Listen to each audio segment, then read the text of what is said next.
आप सभी का स्वागत है संस्कार कोचिंग एकेडमी की ऑनलाइन क्लासों में। तो दोस्तों, आज मैं आपको बताऊंगा ओपन बोर्ड में जो 2021 में पेपर आने वाला है, वो पेपर आज मैं आपके सामने लेकर आया हूं। तो मैं आज आपको ये दो पेपर बताऊंगा। जो एक तो जो पिछले साल है वो पेपर है, और एक जो पहले जो सॉल्यूशन करवा रहा हूँ वो पेपर वो है जो आपके इस बार आने वाला है। तो मेरे साथ वीडियो में आप बने रहे ताकि आपके अच्छे से अच्छे नंबर विज्ञान में आ सके। तो आपका 1 से लेकर 9% आपके रहेंगे ऑब्जेक्टिव टाइप के रहेंगे, यानी अ वाले प्रश्न आएंगे और एक एक नंबर के क्वेश्चन आपके रहेंगे।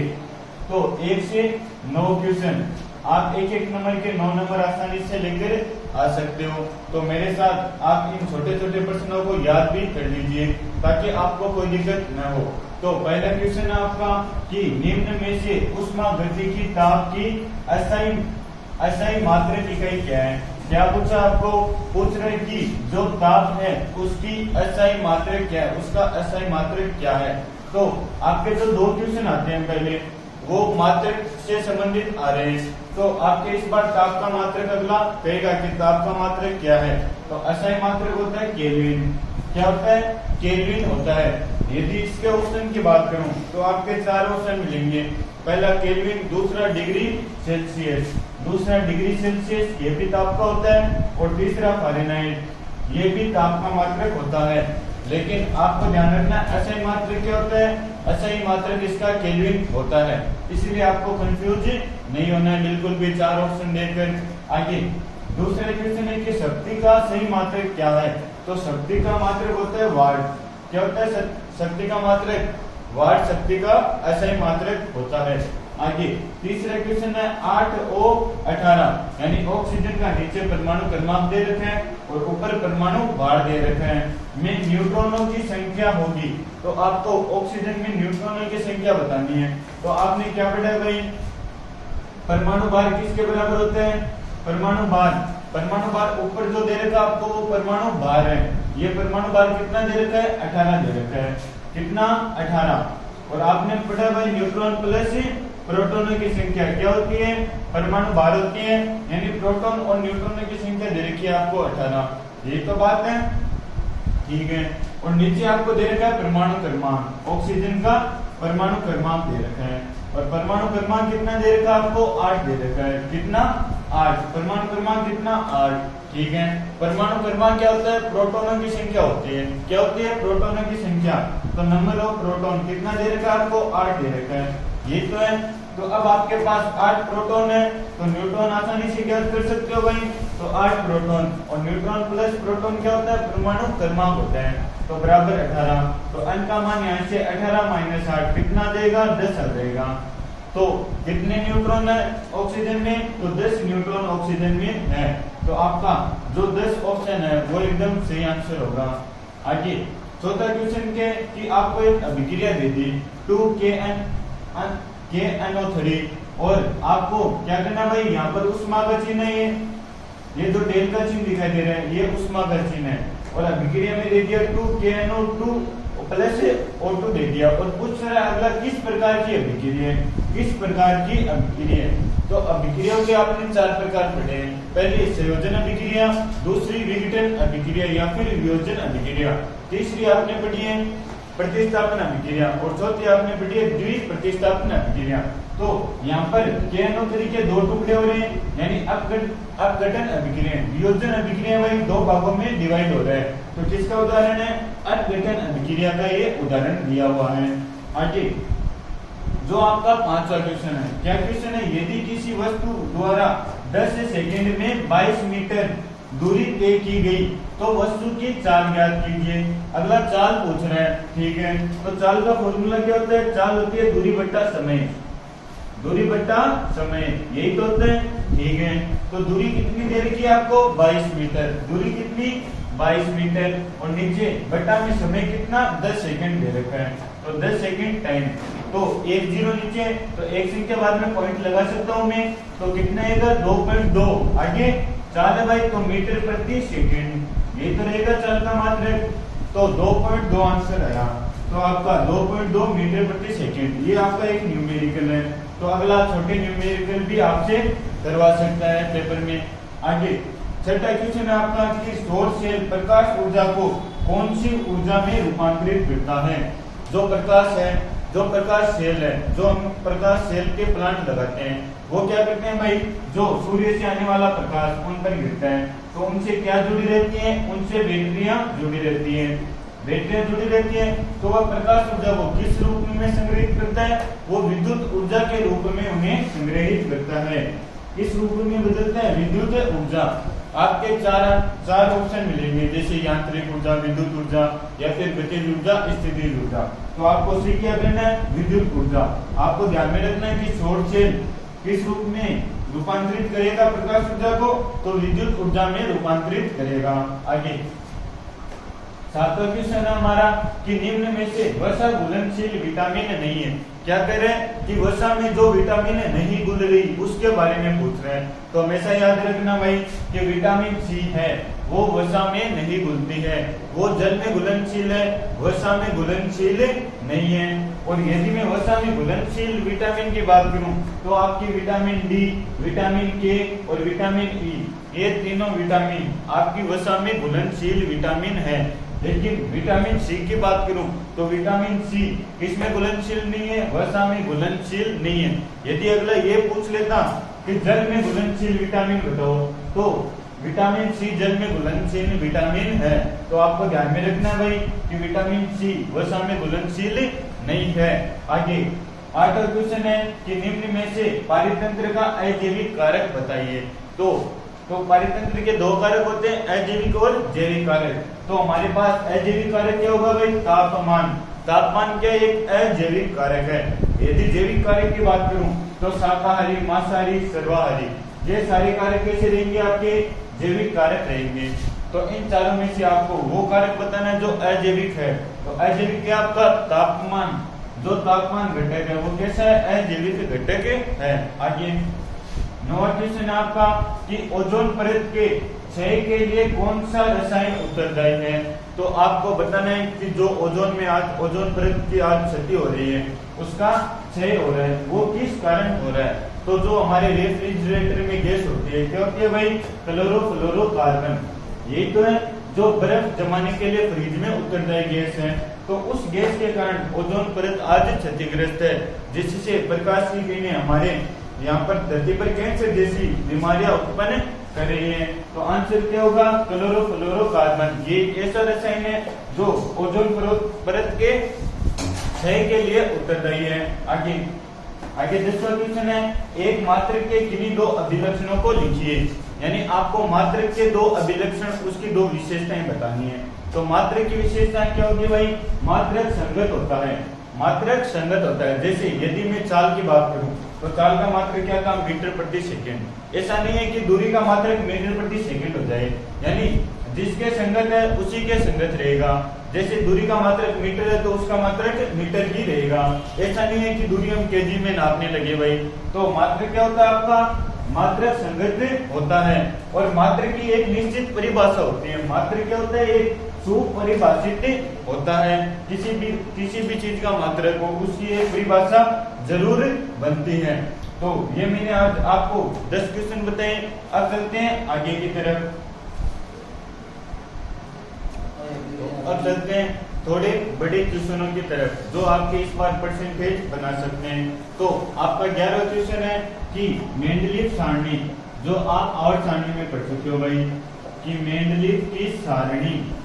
आगे प्रश्न क्या है, आप मेरे साथ प्रश्नों का स्क्रीनशॉट ले लीजिए ताकि आपको बताने में कोई दिक्कत न हो। तो मेंडलीव की आवर्त सारणी के आपको 2 गुण और 2 दोष बताने हैं भाई। 2 गुण बताओ और 2 दोष बताना है। 2 दोष बताओ। तो मेंडलीव ने क्या कार्य किया उसके बारे में आपको बताना है। तो मेंडलीव की आवर्त सारणी से आपको क्या पता चलता है, आपको किसी तत्व का यानी किसी तत्व के बारे में आपको ज्ञान चाहिए तो क्रमबद्ध ज्ञान हमें प्राप्त हो जाता है। जैसे हाइड्रोजन को उठाया तो हाइड्रोजन के बारे में हमें ज्ञान प्राप्त हो गया। तो पहले 2 गुण लिख रहा हूं, 2 गुण, ये आपका आंसर है। तो 2 गुण लिखो भाई मेंडलीव की आवर्त सारणी के कि तत्वों के अध्ययन में तत्वों के अध्ययन में, यानी तत्वों के पढ़ने में, उनके बारे में ज्ञान प्राप्त करने में, तत्वों के अध्ययन में सुविधा प्रदान की अगले ने, यानी उनको एक सारणी में रख दिया, अब आसानी से उनका अध्ययन हम कर सकते हैं। और दूसरा लिखो भाई कि नए तत्वों की उसने भविष्यवाणी कर दी।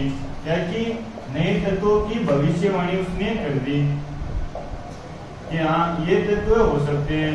तो उसने अपनी आवर्त सारणी में कुछ रिक्त स्थान पे छोड़े थे, यानी आवर्त सारणी बनानी तो शुरू की, इसमें हाइड्रोजन को रख दिया, इसमें हीलियम को रख दिया, आगे लिथियम के लिए जगह छोड़ दी उसने, और आगे ऐसे कुछ करता रहा, यानी रिक्त स्थान छोड़ता रहा बीच में। यानी उसने भविष्यवाणी कर दी कि यहाँ पर एक ऐसा तत्व आएगा जो इनसे गुणों में क्या होगा भाई, समान होगा। इस प्रकार उसने नए तत्वों की भविष्यवाणी की तथा तत्वों के अध्ययन में हमें सुविधा प्रदान की। एक सारणी में उसको एक जगह सारे तत्वों को उसने इकट्ठा करके व्यवस्थित तरीके से रख दिया। आगे लिखो, और इसके दो दोष लिख रहा हूं मैं, दो दोष कि कौन कौन से दो दोष आवर्त सारणी के हो सकते हैं। तो पहला दोष लिखो भाई कि हाइड्रोजन का स्थान निश्चित नहीं कर सका, हाइड्रोजन का स्थान निश्चित नहीं कर सका, यानी हाइड्रोजन पर कहाँ रखना है ये उसने निश्चित नहीं किया। हाइड्रोजन होता है आपका क्या होता है भाई, जिसका परमाणु क्रमांक 1 और परमाणु क्रमांक 1 परमाणु भार 1, ये तो होता है हाइड्रोजन। तो इसके कुछ गुण तो आपके जो क्लोरीन, ब्रोमीन, आगे आयोडीन इसमें मिल रहे हैं, और कुछ गुण इसके सोडियम, कैल्शियम, इसमें पोटेशियम, इनमें इसके गुण मिल रहे हैं। यानी हाइड्रोजन को एक निश्चित स्थान इसने प्रदान नहीं किया कि हाइड्रोजन को कहां पर रखे, 70वें वर्ग में रखे या फिर पहले वर्ग में रखे, ये इसने नहीं बताया। आगे जो समस्थानिक होते हैं उनके लिए इसने कोई भी आवर्त सारणी में स्थान नहीं दिया। तो समस्थानिकों का स्थान आवर्त सारणी में नहीं है, आवर्त सारणी में नहीं है। यानी समस्थानिकों के बारे में उसने आवर्त सारणी के बारे में कुछ भी नहीं बताया। तो दो गुण हो गए कि तत्वों के अध्ययन में सुविधा प्राप्त हुई, और दो दोष हो गए कि नए तत्वों की भविष्यवाणी की इसका गुण है। और दोष क्या बताए कि हाइड्रोजन के लिए कोई स्थान नहीं दिया इसने, और समस्थानिकों के लिए भी आवर्त सारणी में कोई भी स्थान इसने नहीं दिया।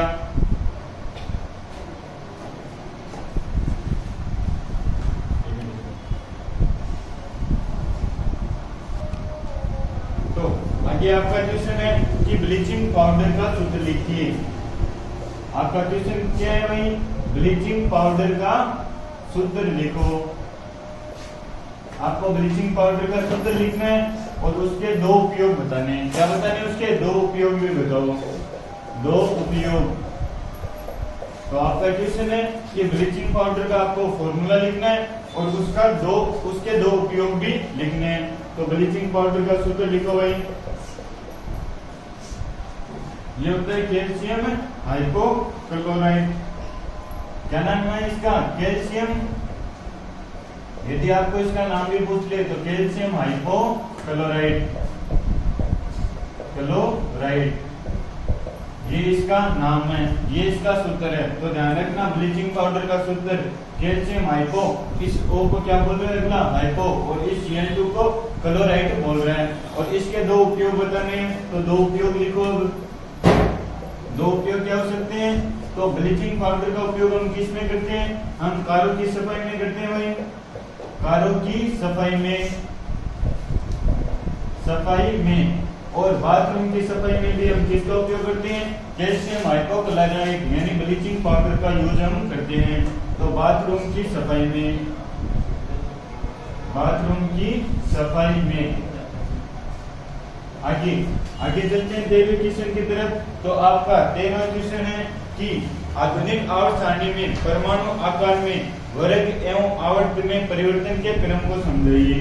तो क्वेश्चन लिख लीजिए आप कि आधुनिक आवर्त सारणी में, जो अभी आवर्त सारणी चल रही है, आवर्त सारणी में क्या बताना है आपको बताना है कि परमाणु आकार, क्या बताना है, परमाणु आकार में वर्ग तथा आवर्त, वर्ग तथा आवर्त में, वर्ग तथा आवर्त में परिवर्तन का क्रम बताना आपको कि किस प्रकार परिवर्तित होता है। परिवर्तन का क्रम लिखो।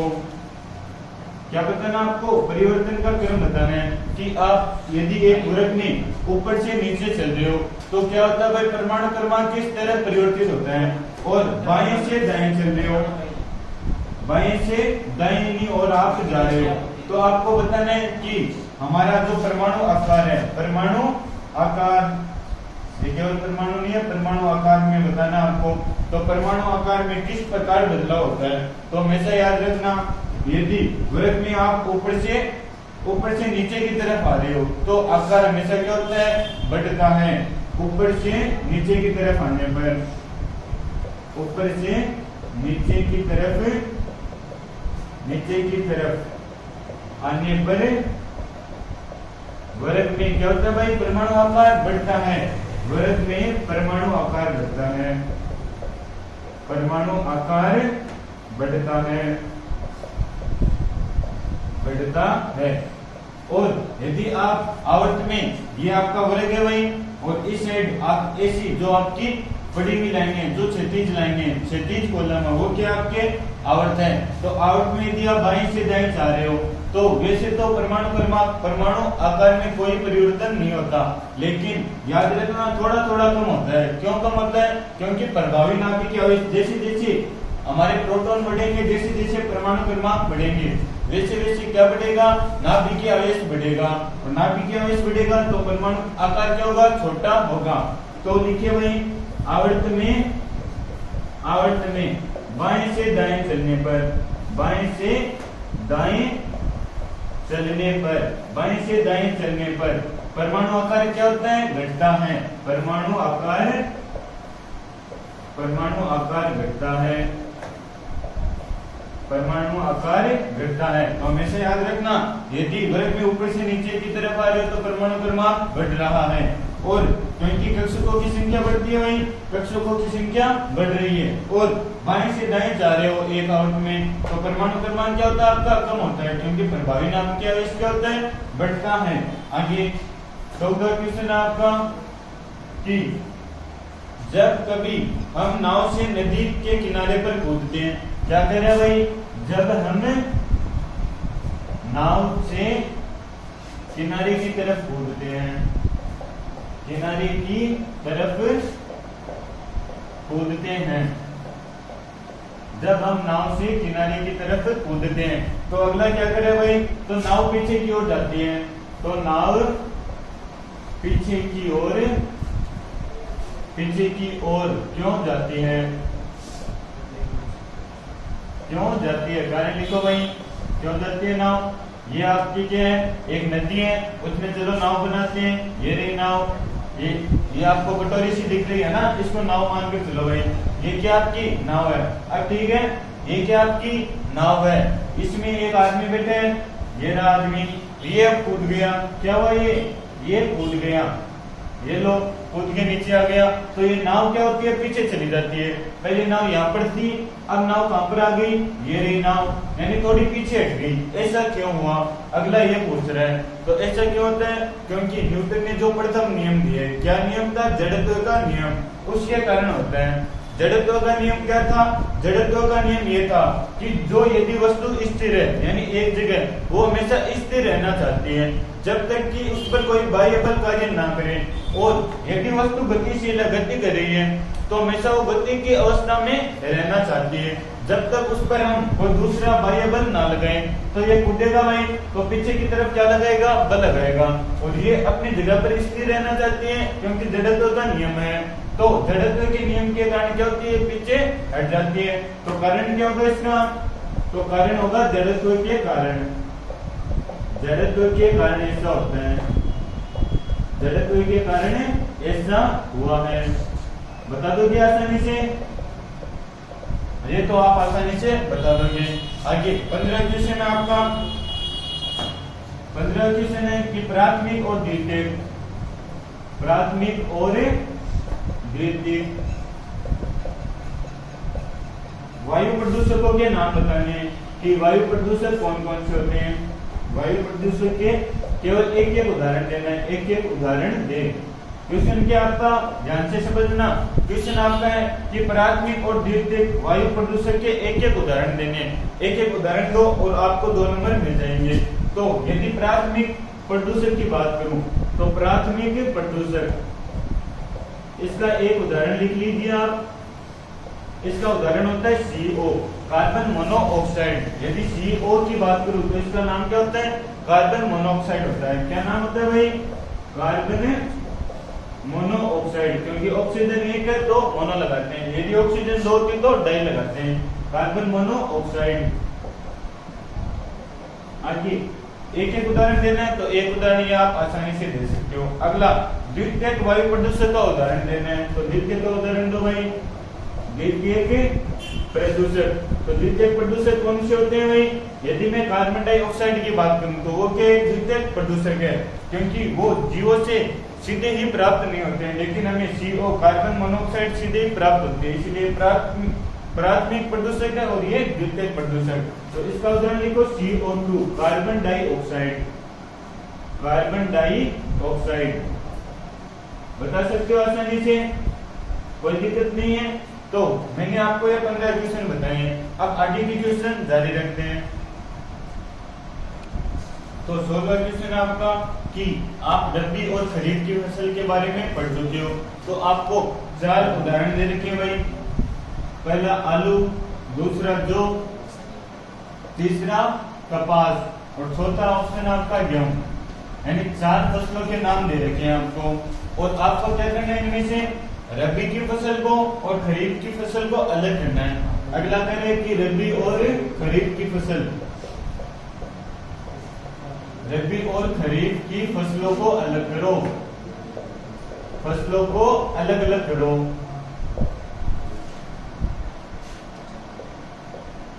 अलग अलग करो, तो आपको क्या करना है, रबी की फसल को अलग करना है और खरीफ की फसल को अलग करना है।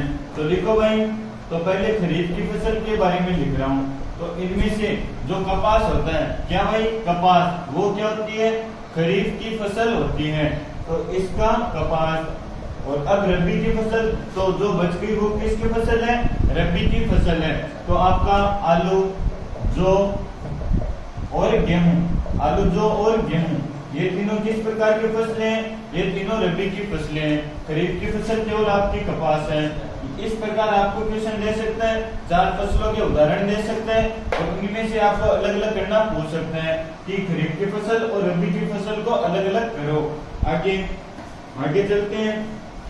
तो आप वीडियो को ज्यादा से ज्यादा शेयर कर दो और अपने दोस्तों को बताओ कि सर यहाँ पर पेपर बता रहे हैं, ताकि उनको भी फायदा मिले। तो अगला क्वेश्चन है कि समांगी मिश्रण, समांगी मिश्रण से द्रव को अलग करने की आसवन विधि का चित्र बनाओ। अलग करने की आसवन विधि का चित्र बनाओ। ये तो भाई, तो आसवन विधि लिखनी है और द्रव्य को अलग करना है। तो आसवन विधि का चित्र बनाना चाहते हो तो एक पात्र लीजिए, ये क्या आपका एक पात्र है, ठीक है, और ये आपकी क्या चल रही है भाई, इसमें ये आग जल रही है, ये आपकी लैंप है, क्या है लैंप, इसमें आग जल रही है और इसमें आपका मिश्रण है।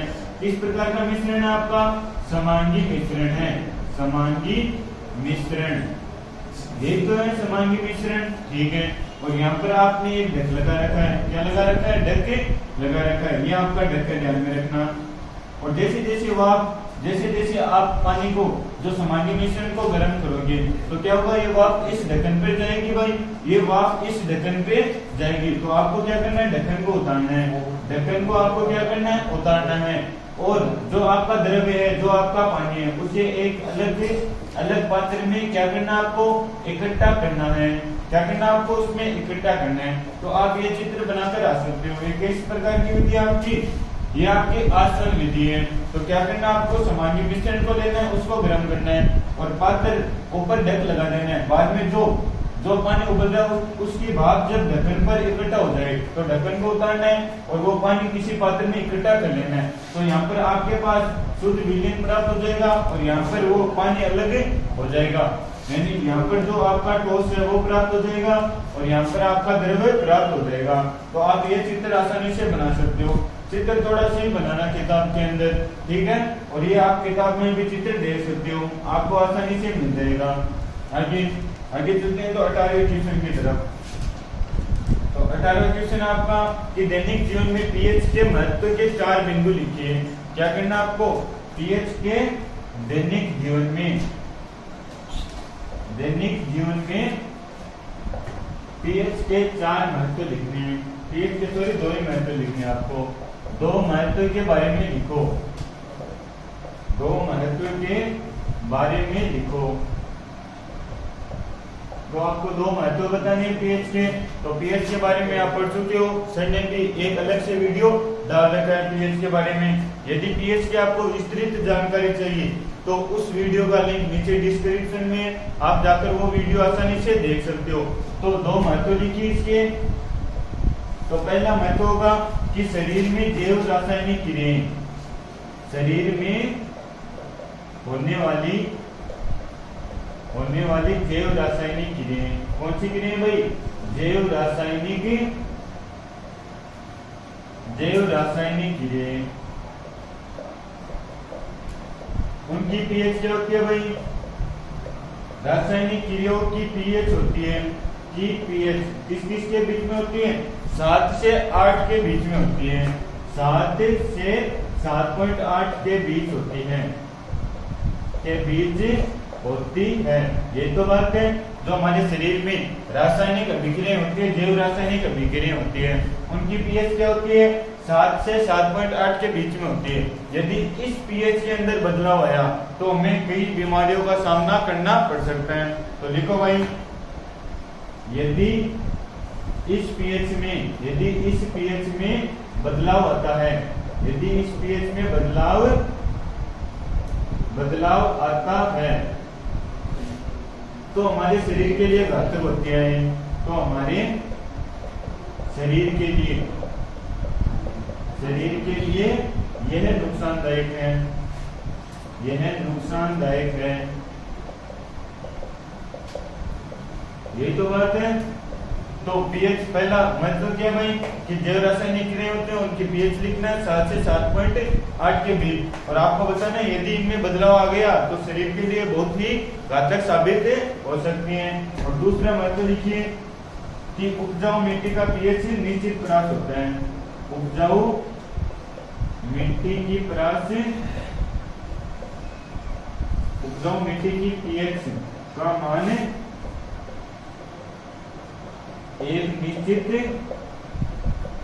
एक निश्चित परास में होता है।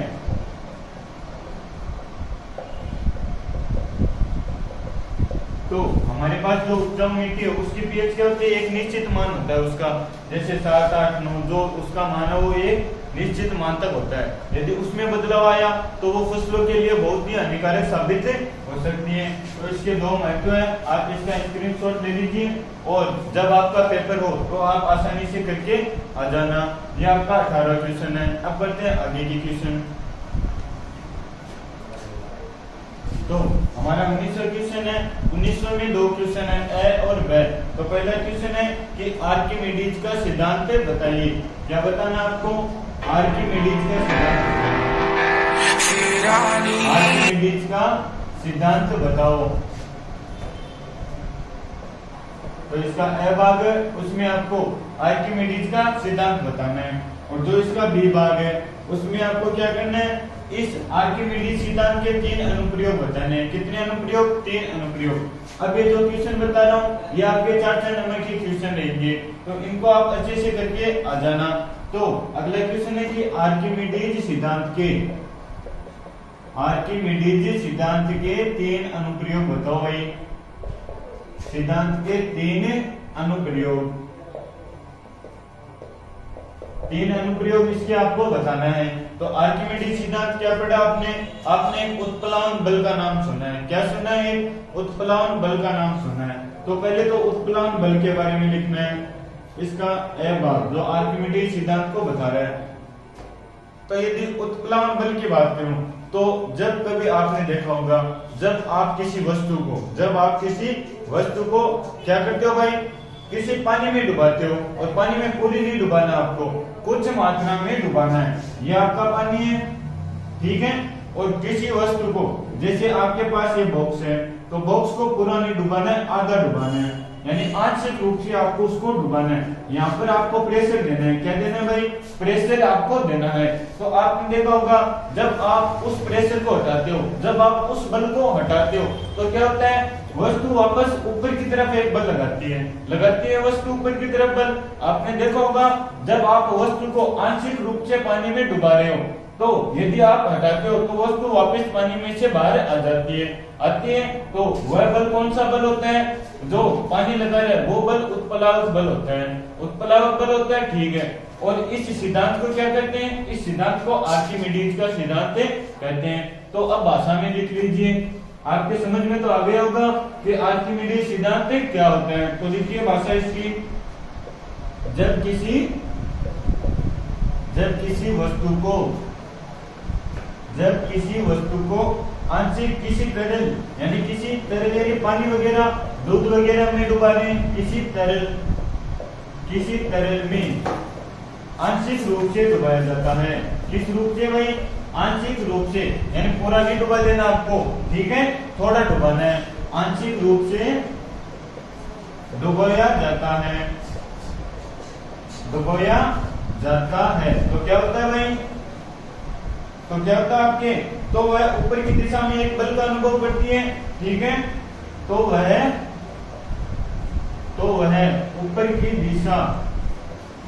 दिशा में एक बल का अनुभव करती है, एक बल का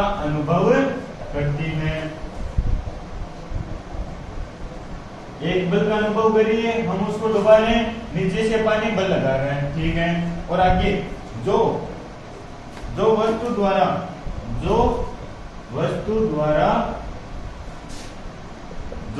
द्वारा हटाए गए तरल के भार के बराबर होता है, जो वस्तु द्वारा हटाए गए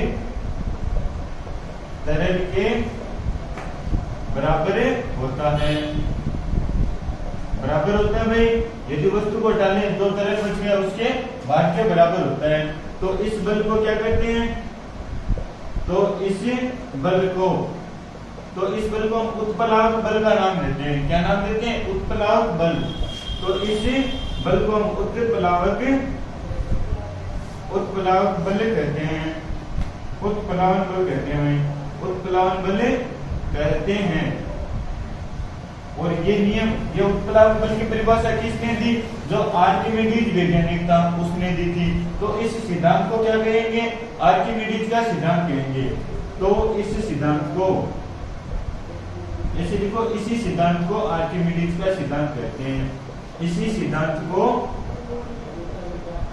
आर्किमिडीज का सिद्धांत कहते हैं। इसे क्या कहेंगे हम, आर्किमिडीज का सिद्धांत कहेंगे।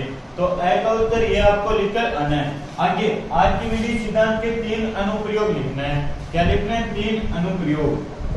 तो पहला अनुप्रयोग आप ये लिख सकते हो कि नाव का तैरना, नाव जो तैर रही है वो किसके सिद्धांत पर तैर रही है, आर्किमिडीज के सिद्धांत पर तैर रही है।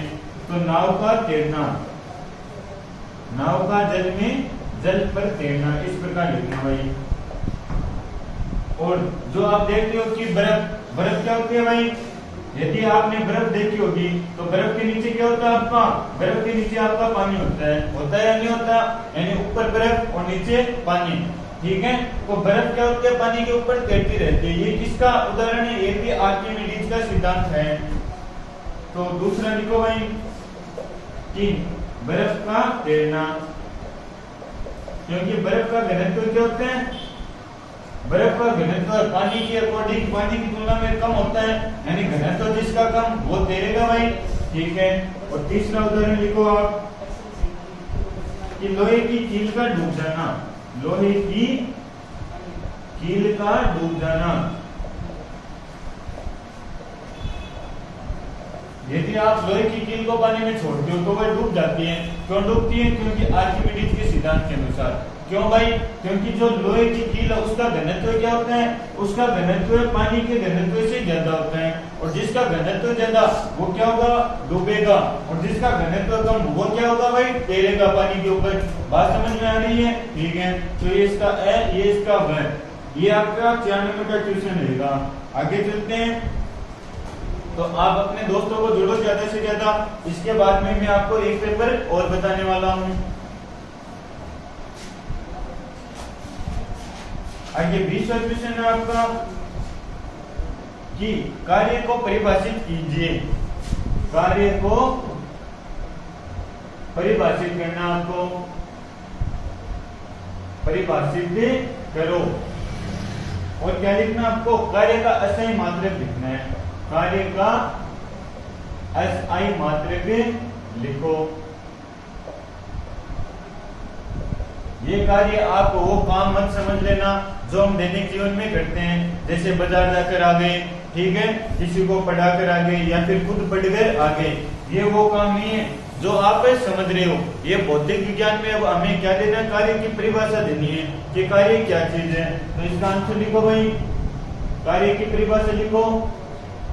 ऐसे मत लिख कर आ जाना कि खाना खाना, रोटी खाना, बाजार जाके आना, वापस हो जाना, ये सारी के ये हम दैनिक जीवन में करते हैं वो कार्य है। बिल्कुल भी आपकी परिभाषा गलत हो जाएगी।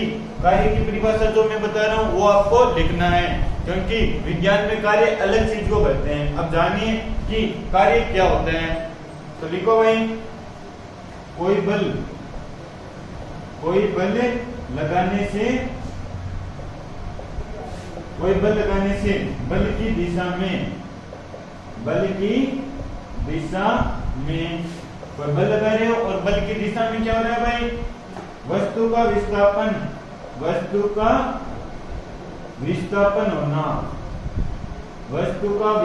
होना क्या कहलाता है भाई? कार्य कहलाता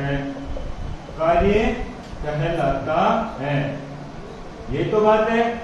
परिभाषा क्या करी? आपके पास कोई वस्तु है भाई, ये नहीं कोई बॉक्स है, ठीक है, कोई वस्तु है, और यहाँ पर एक आदमी खड़ा है, ये खड़ा, और इस पर क्या लगा रहा है भाई? फोर्स लगा रहा है, इस पर बल लगा रहा है, धक्का दे रहा है, इसको क्या करे? इस पर बल लगा रहा है। तो वस्तु पहले कहां पर थी? यहाँ पर थी। अब वस्तु यदि बल लगा रहा है तो वस्तु यहाँ पर आ गई। कहां पर आ गई वस्तु? धक्का देगा तो आगे तो सर्किट भाई वस्तु, ठीक है, तो वस्तु ये यहाँ पर ले आया धक्का देकर, ठीक है। तो ये जो विस्थापन हुआ, जो इसने ये दूरी तय की है बॉक्स ने, ठीक है, ये बल की दिशा में, बल इस साइड लग रहा है, वस्तु इस साइड जा रही है, तो ये जो आपका विस्थापन हो रहा है, जो ये आपका विस्थापन हो रहा है, जो आपका क्या हो रहा है भाई? विस्थापन। तो इस बल द्वारा जो विस्थापन हुआ उसे क्या कहते हैं हम? क्या कहते हैं भाई? कार्य। तो कार्य क्या होगा? हमेशा याद रखना कि बल गुणा विस्थापन, बल गुणा विस्थापन होगा भाई, बल गुणा विस्थापन होगा, हमेशा याद रखना। ये कार्य भौतिक विज्ञान में, यदि विज्ञान की बात करूं तो बल गुणा विस्थापन क्या होता है? आपका कार्य होता है। और अब आगे क्या करना आपको? इसका असही मात्रक लिखना है। तो बल का असही मात्रक क्या होता है भाई? बल का असही मात्रक हमेशा जूल होता है। क्या होता है? जूल बल, सॉरी, जूल कार्य का असही मात्रक है। तो यदि कार्य का असही मात्रक पूछ ले तो जूल लिखना आपको। क्या लिखना है? जूल।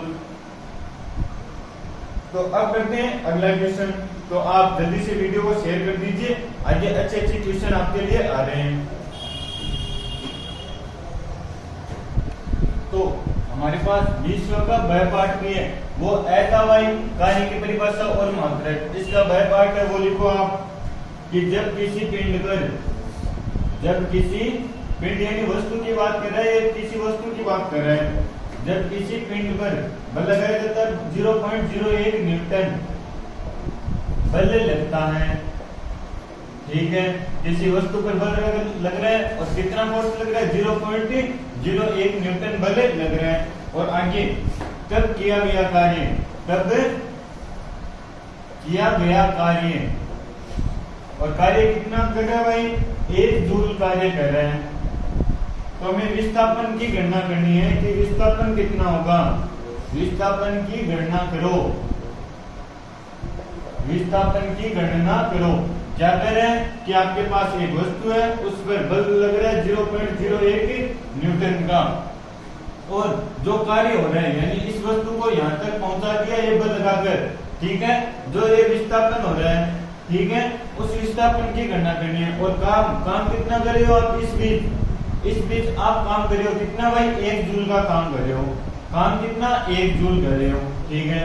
और हमें क्या दे रखा है, बल दे रखा है। बल कितना दे रखा है भाई, अब बल को फोर्स से दर्शाते हैं। तो अब कितना है, 0.01 न्यूटन है, ठीक है। और हमें कार्य दे रखा है, कार्य कितना भाई, कार्य आपका वर्ग दे रखा है कितना, कार्य आपको 1 जूल दे रखा है, 1 जूल कार्य। और हमें क्या पूछ रहा है, अगला विस्थापन पूछ रहे हैं कि विस्थापन कितना होगा। क्या पूछ रहे हैं, विस्थापन कितना होगा। तो कार्य का अभी मैंने आपको एक फॉर्मूला बताया, कार्य क्या होता है भाई, बल गुणा विस्थापन। होता है नहीं होता, अभी बताया भाई, होता है, ठीक है। तो बल गुणा विस्थापन, कार्य कितना आपका 1 जूल, तो कार्य का मान 1, बल कितना आपका 0.01 न्यूटन, तो 0.01 न्यूटन गुणा विस्थापन कितना हमें ज्ञात करना है। तो विस्थापन को अश का मान ज्ञात करना है, ठीक है। 0.01 इस साइड गुणा में, तो इस साइड अपने क्या हो जाएगा, भाग में हो जाएगा। तो 1/में 0.01 बराबर अश, ये तो है। अब यदि मैं ये पॉइंट हटाऊं तो ऊपर 2 जीरो लगा सकता हूं भाई, क्योंकि पॉइंट 2 संख्या बाद में है। तो कितना है आपके पास, 100। अश बराबर कितना है, 100 आ गया।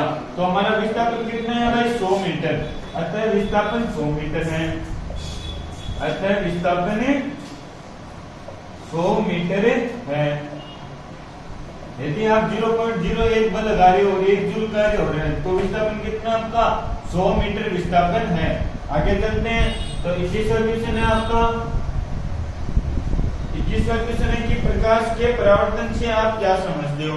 परावर्तन की परिभाषा पूछ रहे हैं कि प्रकाश के परावर्तन से आप क्या समझते हो। प्रकाश के परावर्तन से आप क्या समझते हो।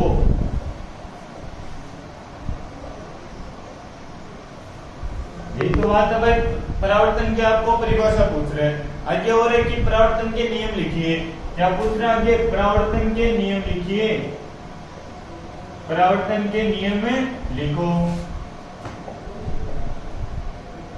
तो यदि परावर्तन की बात करूं तो आपने पढ़ा भाई कि ये आपकी क्या है, परावर्तक पृष्ठ, क्या आपकी परावर्तक पृष्ठ, और यहाँ से एक आपतित किरण आई, ये किसी किरण है, ये आपके आपतित किरण है, जैसी आपतित किरण है। ये कोई कांच है भाई, ठीक है, या फिर कोई परावर्तित पृष्ठ है जो प्रकाश को क्या कर सकती है भाई, वापस उसी दिशा में भेज सकती है, ठीक है, वापस उसी माध्यम में भेज सकती है।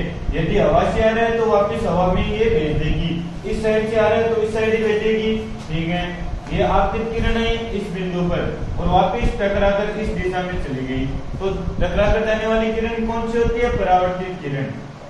कौन सी होती है, परावर्तित किरण को हम क्या कहते हैं भाई, जाने वाली किरण को परावर्तित किरण, आने वाली किरण को आपतित किरण कहते हैं। कोई दिक्कत नहीं है, ठीक है।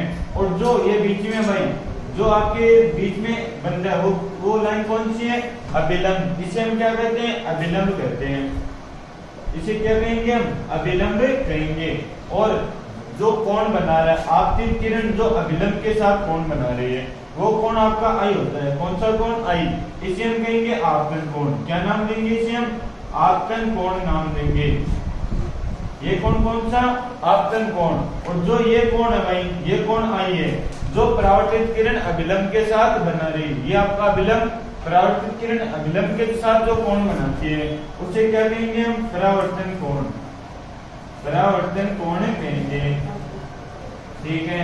तो ये आपका चित्र हो गया भाई। इस चित्र से हम परिभाषा बताएंगे हम, और इस चित्र से हम क्या देंगे, नियम देंगे।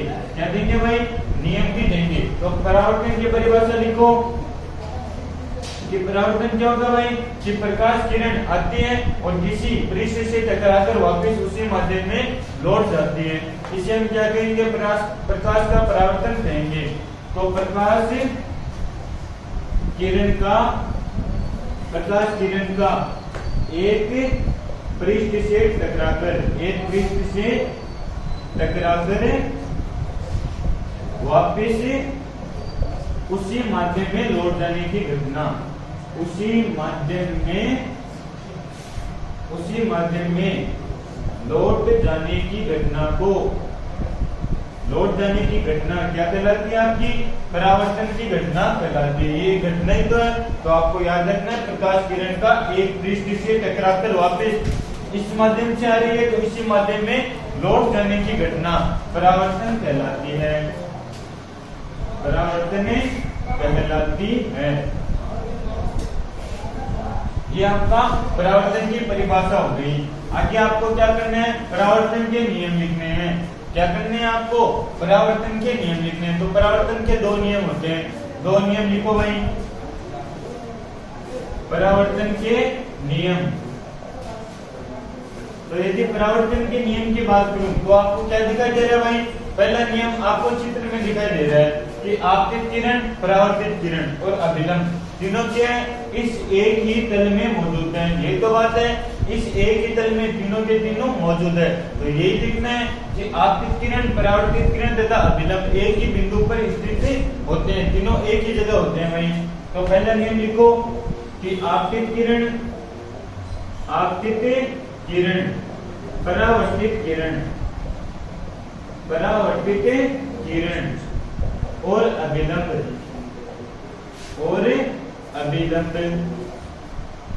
तीनों एक ही तल में होते हैं, तीनों एक ही बिंदु पर, एक ही तल में, तीनों एक ही तल में होते हैं। तो ये हो गया आपका पहला नियम परावर्तन का। अब दूसरा नियम भी आपको चित्र में दिखाई दे रहा है।